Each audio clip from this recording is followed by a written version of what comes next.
प्यारे बच्चों,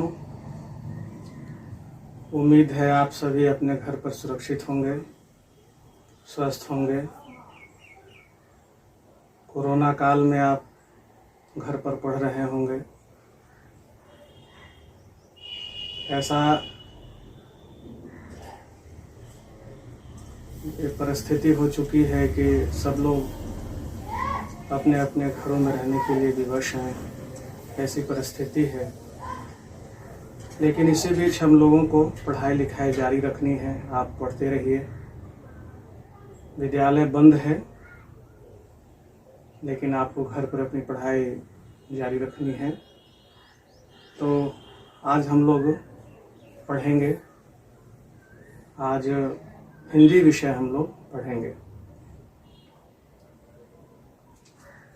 आप ऐसे कुछ बालकों का नाम जानते होंगे जो अच्छे होंगे, जो पितृभक्त होंगे, जो गुरु भक्त होंगे, आज्ञाकारी होंगे, माता पिता की बात सुनते होंगे। ऐसे कुछ बच्चों का आप नाम बताइए जिनको अच्छा माना जाता है, पितृभक्त माना जाता है, गुरु भक्त माना जाता है। कुछ का नाम बताइए आप लोग। तो उसमें कई बालकों का नाम आपने सुना होगा, जैसे राम जो थे वो गुरु भक्त भी थे, पितृभक्त भी थे। आप भरत का नाम सुने होंगे, जो बहुत ही साहसी बालक था, माता की सेवा करने वाला था। इतना साहसी था कि वो सिंह का दांत गिनता था जंगल में। तो ऐसे कई बच्चे हैं जिनको आप अच्छा मानते हैं, जिनको आप आदर्श मानते हैं, जिनके गुणों को आप उतारते हैं। तो आज हम लोग ऐसे ही एक बालक के बारे में जानेंगे, पढ़ेंगे, जिसका नाम है नचिकेता। नचिकेता एक ऐसा बालक है जो पितृभक्त है। पितृभक्त होने के साथ साथ उसमें दृढ़ निश्चयी की भावना है। वह साहसी है। वह बहुत सोच समझकर निर्णय लेता है। ऐसे सारे गुण उस बालक में हैं।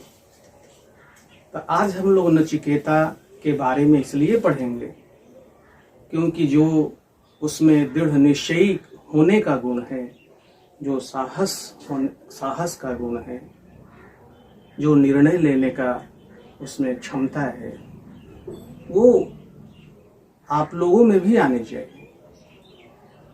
तो हम लोग आज नचिकेता के बारे में पढ़ेंगे। नचिकेता आपके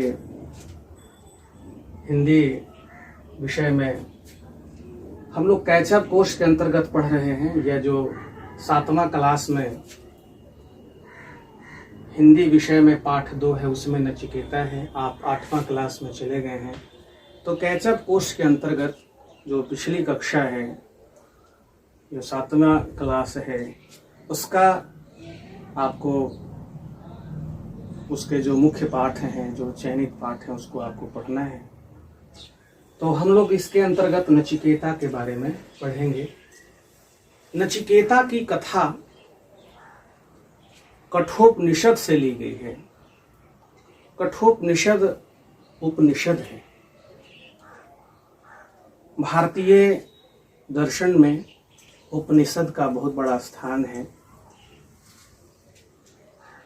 इस भारत में प्राचीन जो ग्रंथ हैं, उनमें सबसे प्राचीन ग्रंथ में वेदों का नाम आता है। वेद 4 हैं, लेकिन उन वेदों में जो जटिलताएं थीं, जो गूढ़ तत्व थे, उनको सरलता से जनमानस के बीच लाने के लिए ऋषि महर्षियों ने चिंतन किया, मनन किया और उनको उपनिषद के स्वरूप में हम लोगों के बीच लाया।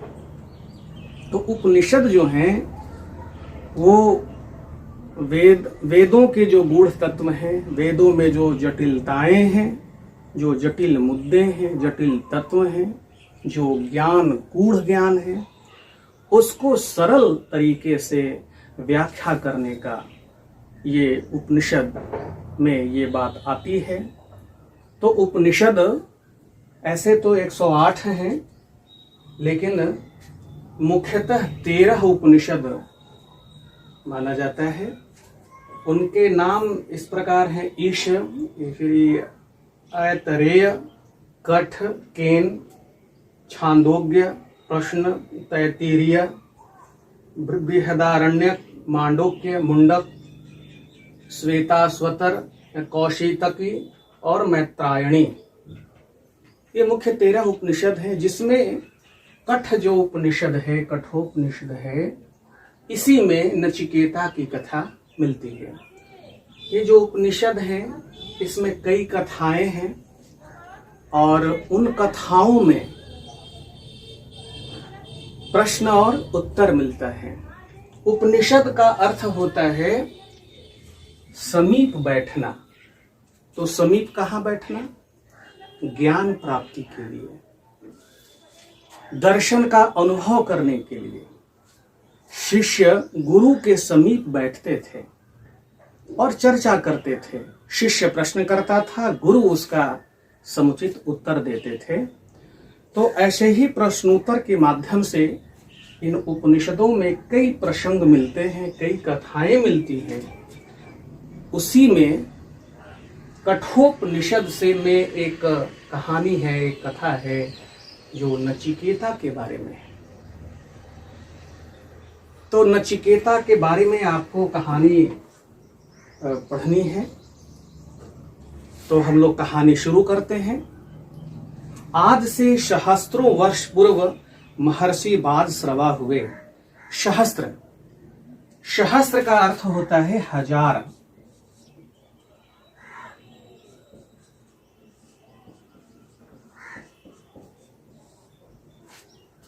आज से हजारों वर्ष पहले की ये बात है, पहले की एक कथा है। उस समय एक महर्षि हुए। महर्षि का मतलब महाऋषि। एक महर्षि हुए जिनका नाम था बाजश्रवा। देखिए, ये मान लिए हम लोग, ये जो बाजश्रवा ऋषि यही हैं, इनका नाम क्या है? बाजश्रवा। ये ऋषि हैं, महर्षि थे। तो महर्षि बाजश्रवा अधिकांश समय जप तप में लगे रहते थे। उनका अधिकांश समय जप तप में बीता करता था और उन्हीं का पुत्र था जिसका नाम था नचिकेता। ये हम लोग नचिकेता का चित्र बनाए हैं। नचिकेता तो बाजश्रवा महर्षि थे जो जिनका ज्यादा समय जप तप में बीतता था, भगवान के स्मरण में बीतता था, और उनका पुत्र था नचिकेता। नचिकेता पितृभक्त बालक था। कैसा बालक था बच्चों? पितृभक्त था। पितृभक्त का मतलब क्या हुआ? पितृभक्त का मतलब हुआ जो पिता का भक्त हो, जो पिता की आज्ञा मानता हो, जो पिता की इच्छानुसार अपना आचरण करता हो, पिता की सेवा करता हो। तो नचिकेता कैसा बालक था? पितृभक्त था। उसमें कौन कौन सी विशेषता थी? तो उसमें दृढ़ता थी, सत्य और धर्म के प्रति अगाध निष्ठा थी, उसके मुखमंडल से तेज टपकता था, वह सहिष्णु था। सहिष्णु का मतलब क्या होता है? सहिष्णु का मतलब हुआ सहनशील, सहने वाला, सहता था, सहनशीलता। बच्चों में आज सहिष्णुता का जो गुण है वो गायब होता जा रहा है। बच्चे बात बात में तुनक जाते हैं, क्रोध करने लगते हैं, उदंडता पूर्ण व्यवहार करने लगते हैं। तो लेकिन नचिकेता ऐसा नहीं था। नचिकेता सहिष्णु था। नचिकेता की कथा आपको इसलिए कही जा रही है कि आप उसके जैसा ही सहिष्णु बनिए, उसके जैसा ही आप मृदुल व्यवहार वाला बनिए, आप दृढ़ स्वभाव वाला बनिए, सत्य और धर्म के मार्ग पर चलने वाला बनिए। तो नचिकेता में ये सारे गुण थे और इन्हीं गुणों के कारण पिता उससे अगाध स्नेह रखते थे, बहुत दुलार करते थे, बहुत प्रेम करते थे नचिकेता से उसके पिता बालश्रवा। इस तरह नचिकेता पिता के लिए प्राणों से प्यारा बन गया था। नचिकेता अपने पिता के लिए प्राणों से प्यारा था, इसलिए कि नचिकेता में ये सारे गुण मौजूद थे और उसका व्यवहार पिता के अनुकूल था, पिता के इच्छानुसार ही उसका आचरण होता था। एक बार की बात है, बालश्रवा की इच्छा सर्वमेघ यज्ञ करने की हुई। सर्वमेघ यज्ञ पिता करने लगे। तो इस यज्ञ में होता क्या है कि इस यज्ञ में अपना सब कुछ दान कर देने के बाद ही जो मनोवांछित फल है उसकी प्राप्ति होती है। इस बात को महर्षि बालश्रवा जानते थे कि इस यज्ञ में हमें हमारे पास जो भी धन है, जो भी संपदा है, उसे हमें दान करना होगा। यह बात उन्होंने नचिकेता को भी बताई थी। नचिकेता यह बात जानता था कि यह ऐसा यज्ञ है जिसमें पिता अपने सर्वस्व धन का दान कर देंगे। पिता की यह इच्छा जानकर उसे बहुत खुशी हुई कि हमारे पिताजी ऐसा यज्ञ कर रहे हैं जिसमें वह अपने सारे धन संपदा का दान कर देंगे। यज्ञ के लिए शुभ तिथि निश्चित की गई। उस दिन सर्वमेघ यज्ञ का शुभारंभ हुआ। यज्ञ शुरू हो गया। उसमें भाग लेने के लिए दूर दूर से ब्राह्मण आए, ब्राह्मण पधारे। नचिकेता ने यज्ञ की एक एक क्रिया को ध्यान से देखा। जितने भी कर्मकांड थे, जिसमें भी विधि थे, वो सारी विधियों को वह बहुत सूक्ष्मता से देख रहा था, ध्यान से देख रहा था। सभी क्रियाएं यथा समय पूर्ण होती गईं। अंत में सिद्धहस्त ब्राह्मणों ने नारियल की पूर्णाहुति देकर उसे संपन्न किया। सिद्धहस्त, सिद्धहस्त का मतलब हुआ कुशल, जो पारंगत हो, जो निपुण हो। तो ऐसे ब्राह्मण ही यज्ञ करा रहे थे। तो यज्ञ में एक समय आता है पूर्णाहुति का। पूर्णाहुति, पूर्णाहुति का मतलब होता है पूर्ण आहुति। यज्ञ के अंत में पूर्ण आहुति दी जाती है, अंतिम आहुति दी जाती है, जिसे पूर्णाहुति कहा जाता है। तो सिद्धहस्त ब्राह्मणों ने नारियल की पूर्णाहुति देकर उसे संपन्न किया। यज्ञ संपन्न हो गया, पूरा हो गया। यज्ञ की समाप्ति पर महर्षि बालश्रवा को अपना सब कुछ दान में दे देना था। चूंकि यज्ञ ही ऐसा था कि सब कुछ दान कर देना था, तो अब यज्ञ की पूर्णाहुति के बाद अवसर आ गया सब कुछ दान करने का। तो बालश्रवा ब्राह्मणों को दान देने लगे। ब्राह्मणों को अच्छा दान मिलने की पूर्ण आशा थी। जो दूर दूर से ब्राह्मण आए थे, उनको आशा थी कि बालश्रवा उन्हें अच्छा दान देंगे, ऐसा दान देंगे जिसका वो उपयोग करेंगे, जिससे उनको लाभ होगा। यज्ञ की पूर्णाहुति के बाद महर्षि बालश्रवा उठे।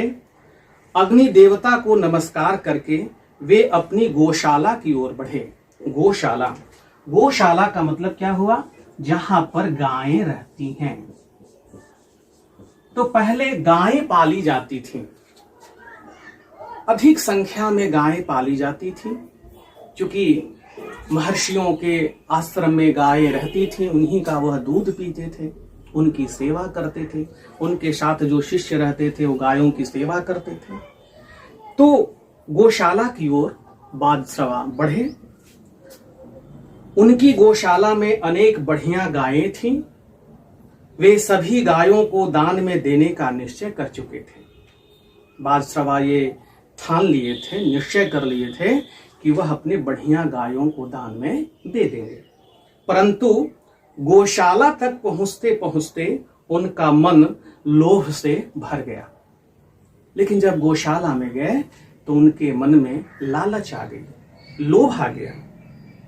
वे गौशाला की कमजोर, बूढ़ी और दूध न देने वाली गायों की छटनी करके ब्राह्मणों को दान में देने लगे। कहाँ तो था कि वो अच्छा दान देंगे, अच्छी गायों को दान कर देंगे, लेकिन वो जो बूढ़ी गायें थी जिन्होंने दूध देना बंद कर दिया था, जो छाटी हुई गाय थी, वैसे गायों को वह दान में देने लगे। ब्राह्मणों को ऐसी दान की स्वप्न में भी आशा न थी।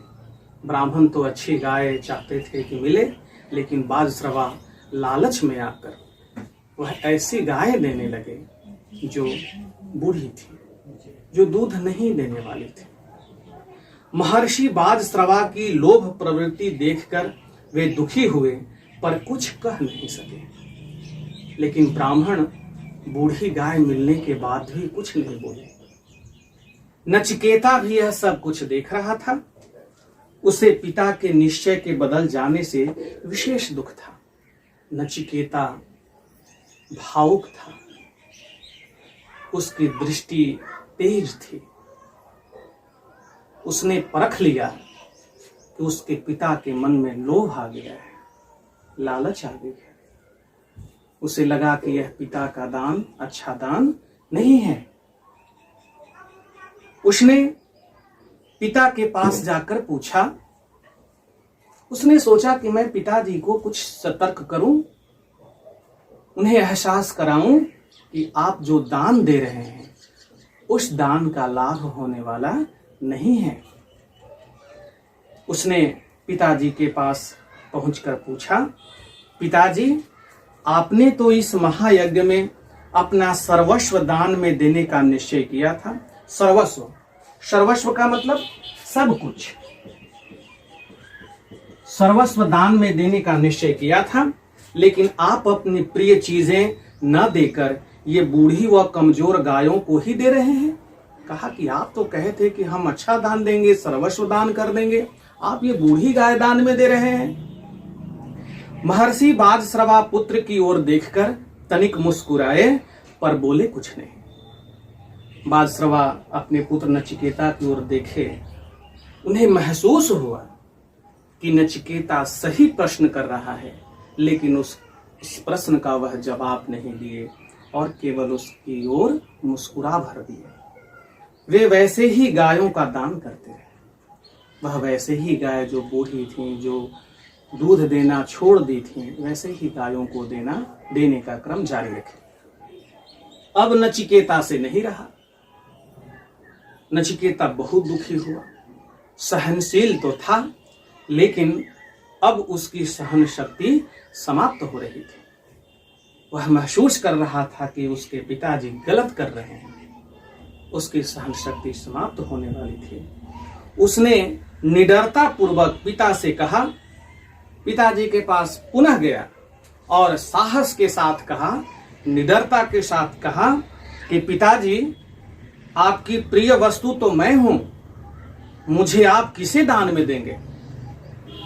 कितना अच्छा सवाल, कितना मार्मिक सवाल नचिकेता अपने पिता से किया कि पिताजी, इस महायज्ञ में अपने प्रिय वस्तु को दान में दी जाती है। मैं आपका सबसे प्रिय हूं, बताइए आप मुझे किसे दान में दे रहे हैं? इतना सुनते ही महर्षि बाजश्रवा के अधरों की मुस्कान लुप्त हो गई। लुप्त का मतलब छिप जाना, मिट जाना, समाप्त हो जाना। जब ऐसा प्रश्न सुने कि ये तो अपने ही को दान में देने की बात कर रहा है, तो उनके अधरों से, अधर माने ओठ, अधरों से मुस्कान लुप्त हो गई। उसका स्थान क्रोध ने ले लिया और क्रोध में आ गए। वे उसी अवस्था में बोले, नचिकेता, मैं तुम्हें यमराज को दान में दूंगा। यमराज, यमराज, यमराज क्या है? यमराज है मृत्यु के देवता। यमराज मृत्यु के स्वामी हैं। तो उन्होंने क्या कह दिया कि मैं तुम्हें यमराज को दान में दूंगा, यानी कि मृत्यु के देवता के शरण में तुम्हें दे दूंगा, यानी कि तुम अब समय धरती पर रहने वाला नहीं है, मैंने तुम्हें मृत्यु को दे दिया। अब उनके मुंह से अचानक से बात निकल गई। नचिकेता ने खुश होकर उत्तर दिया, मैं इसे सहर्ष स्वीकार करता हूं पिताजी।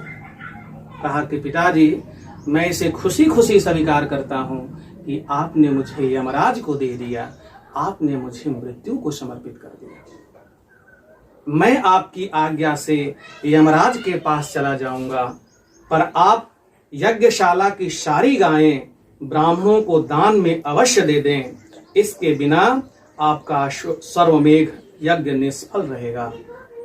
इसलिए मैं तो यमराज के शरण में जा रहा हूं, लेकिन आप अपनी जो अच्छी गायें हैं उसको ही ब्राह्मणों को दान में दीजिए, क्योंकि अगर ऐसा आप नहीं करेंगे तो आपका यज्ञ निष्फल रहेगा।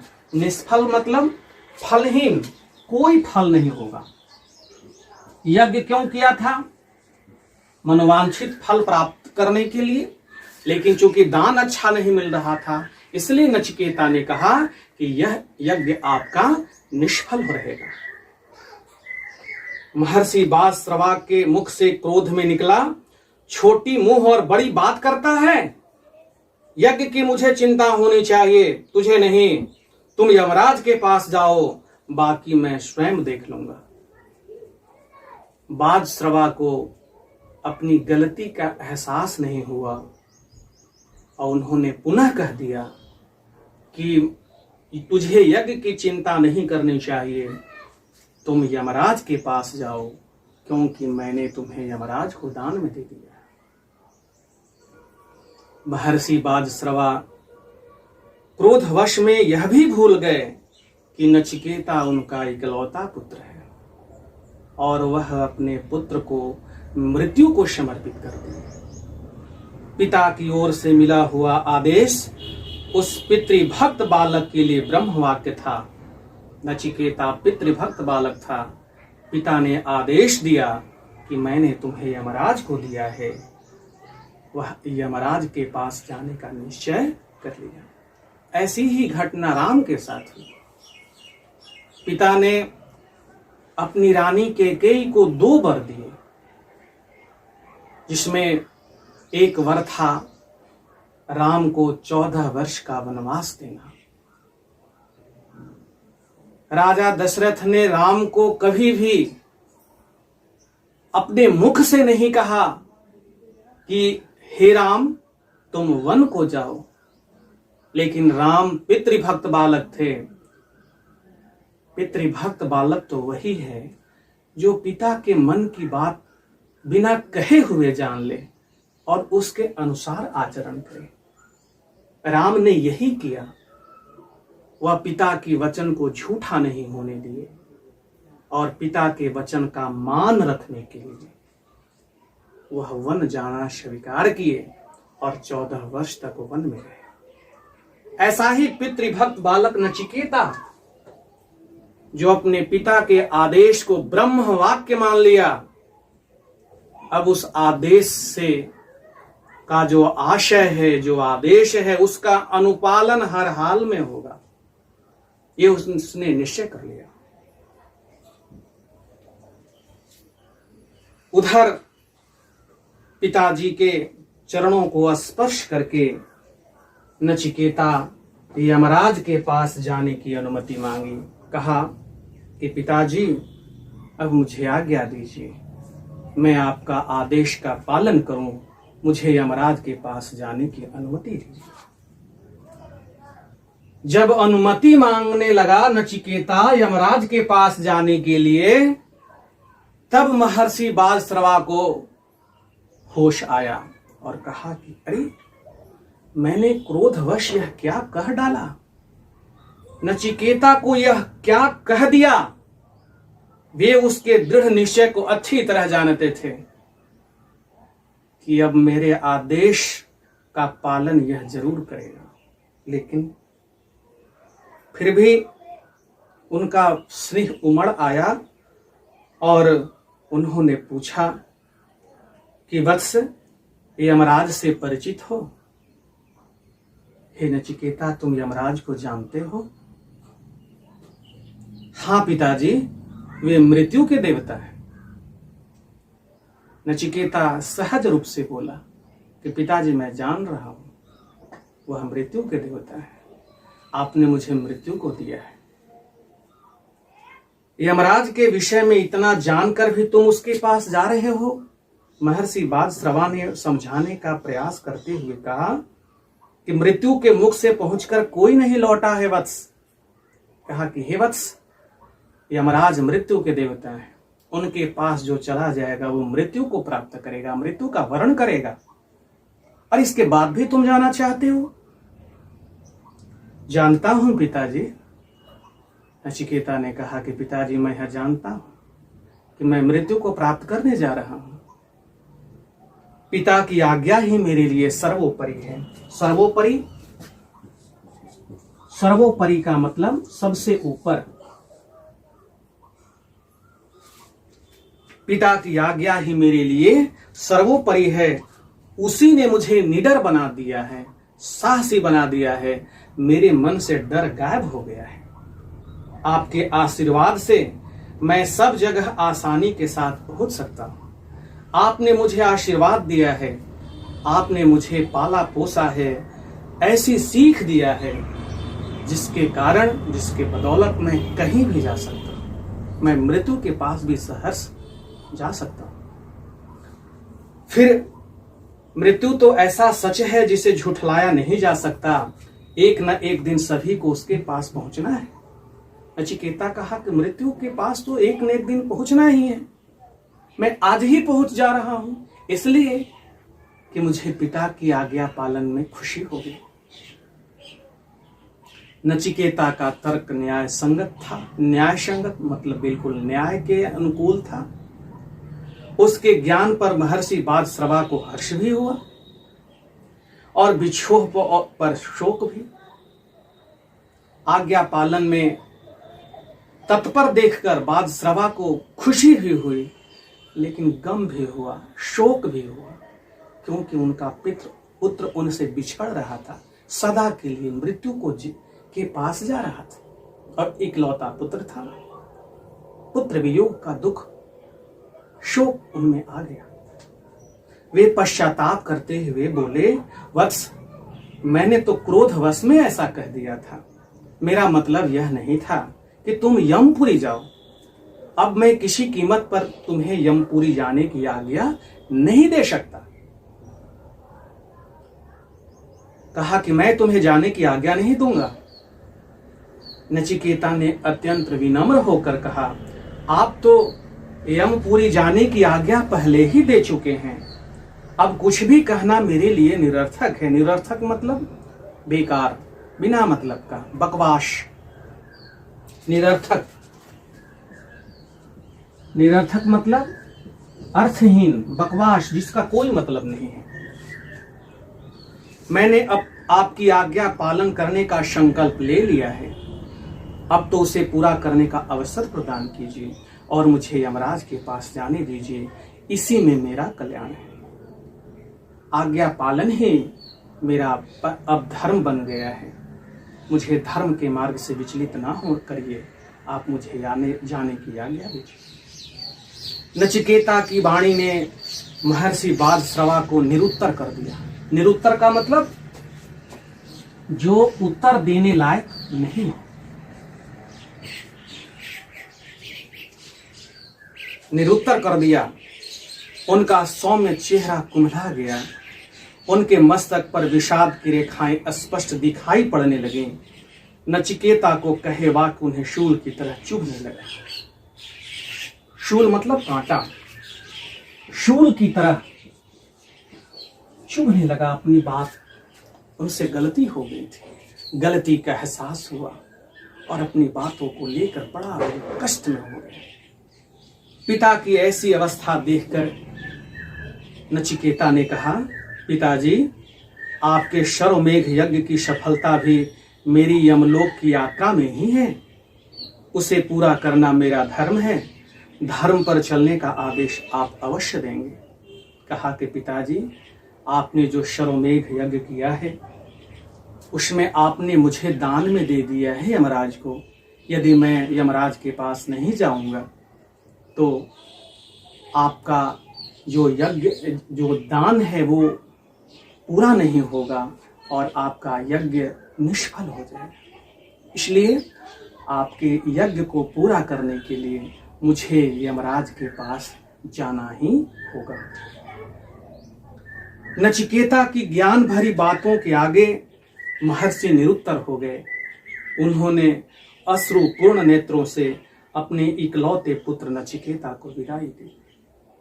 रोते हुए महर्षि बाजश्रवा ने अपने पुत्र नचिकेता को यमराज के पास जाने के लिए विदा किया। नचिकेता पिता को नमस्कार करके यमपुरी की ओर प्रस्थान कर गया। प्रस्थान मतलब जाना। प्रस्थान कर गया। वह दिन रात चलता रहा। उसे यमपुरी पहुंचने में कई दिन लग गए। यमपुरी जहां यमराज की नगरी है, जहां यमराज रहते हैं। यमपुरी पहुंचने में उसे कई दिन लग गए। यमपुरी के मुख्य द्वार पर उसे रोक लिया गया। उस समय यमराज कहीं बाहर गए हुए थे। उसे मुख्य द्वार पर ही उनकी प्रतीक्षा करनी पड़ी। प्रतीक्षा मतलब इंतजार। यह प्रतीक्षा की घड़ी में दिन रात और 3 दिन और 3 रातें बीत गई।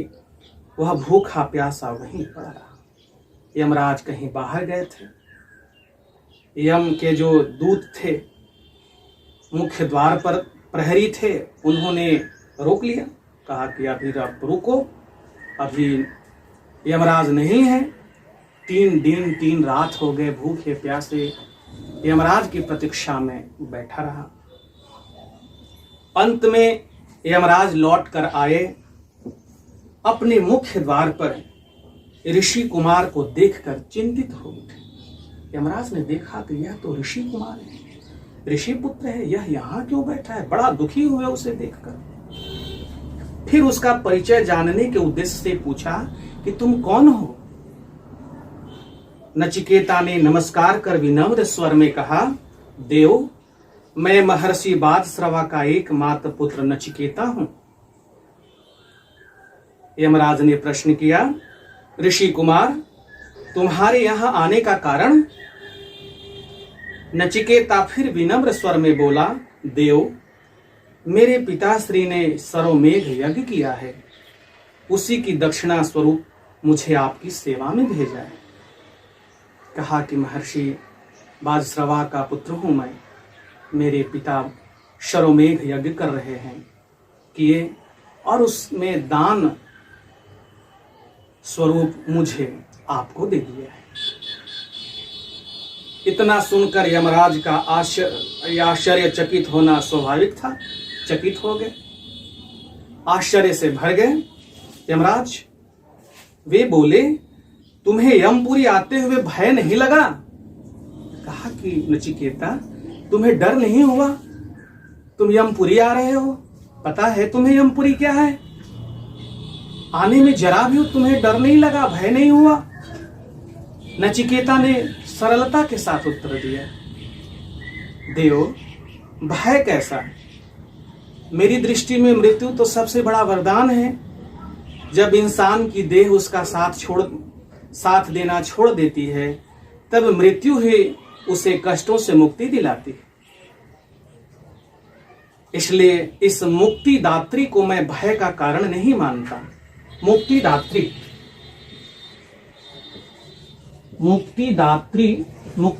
का मतलब मुक्ति देने वाली, मुक्त हो जाना। मैंने तो इसे वरदान स्वरूप स्वीकारा है। समझाया कि हे नचिकेता, यमराज को, कि हे देव, भय कैसा? मैं तो मुक्त होने आया हूं। ये जो मेरा शरीर है, अब इसे मुक्त होने का समय आ चुका है। मैं मुक्त होने आया हूं। डर कैसा? मृत्यु तो मुक्ति दात्री है, वह मुक्ति देने वाली है। वह संसार के आवागमन में एक ऐसा मार्ग है जब प्राणी अपने पुराने शरीर को त्याग कर नए शरीर में प्रवेश करता है। ये तो प्रस्थान है, यह तो देह बदलने का एक साधन है, एक अवसर है। डरने की बात ही नहीं है। यमराज को निर्भीकता के साथ, सरलता के साथ मृत्यु के बारे में बताया। बालक नचिकेता की बातें ज्ञान और रहस्य से भरी हुई थी।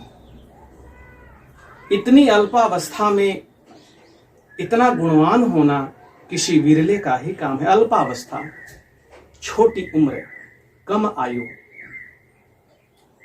छोटी उम्र वाला था, कम आयु वाला था नचिकेता, लेकिन उसमें ज्ञान और रहस्य की बातें छिपी हुई थी। ऐसा तो इतना ज्ञान बिरले ही कोई कोई में होता है। इसलिए यमराज को और भी ज्यादा आश्चर्य हुआ। वह बालक की ज्ञान भरी बातों से प्रभावित होते जा रहे थे। नचिकेता की बात सुन सुनकर यमराज प्रभावित हो रहे थे। कुछ क्षण कर उन्होंने पूछा, नचिकेता, तुम 3 दिन से भूखे प्यासे मेरे द्वार पर पड़े हुए हो? इस बार नचिकेता मौन रहा। उसने यमराज के इस प्रश्न का उत्तर नहीं दिया। यमराज ने उसके आतिथ्य का पूरा प्रबंध कर दिया और खा पीकर विश्राम करने के लिए कहा कि तुम 3 दिन से भूखे प्यासे हो, आराम कर लो, विश्राम कर लो। बालक नचिकेता ने यमराज का आतिथ्य स्वीकार कर लिया। वह खा पीकर विश्राम करने लगा। अगले दिन जब वह सोकर उठा तो उसे यमराज ने बुलवाया। उसके आने पर यमराज ने कहा, ऋषि कुमार, हम तुम्हारे ज्ञान, पितृभक्ति और कर्मनिष्ठा से बहुत प्रसन्न हैं। इस उपलक्ष्य में, उपलक्ष्य मतलब अवसर, मौका,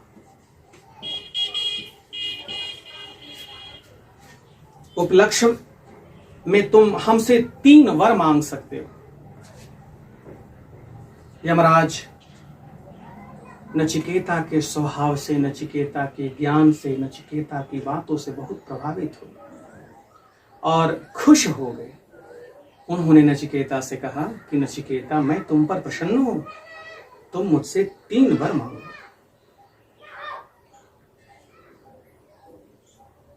तो नचिकेता ने कहा, देव, मैं तो दक्षिणा स्वरूप आपके पास भेजा गया हूं, फिर आपसे वर कैसे मांग सकता हूं?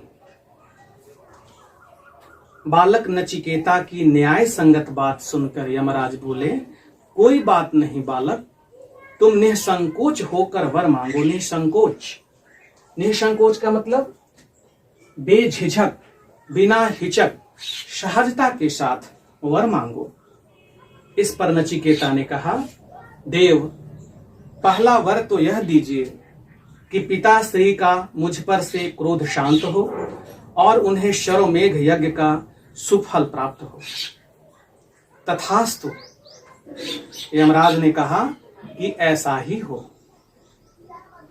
और दूसरा वर, नचिकेता ने फिर कहा, देव, जिस विद्या से भय उत्पन्न न हो वह मुझे प्राप्त हो। मुझे ऐसी विद्या दीजिए, प्राप्त हो, ऐसी विद्या प्राप्त करने का वरदान दीजिए जिससे मेरा सारा डर दूर हो जाए, भय समाप्त हो जाए। तथास्तु, ऐसा ही हो, यमराज ने कहा। और तीसरा वर, तथास्तु का मतलब ऐसा ही हो। तीसरा वर मांगने के लिए यमराज ने कहा। नचिकेता बोला, देव, आप सर्वज्ञाता हैं, आप मुझे आत्मा का रहस्य समझाइए। तीसरा प्रश्न बड़ा गूढ़ प्रश्न था, गूढ़ वर था।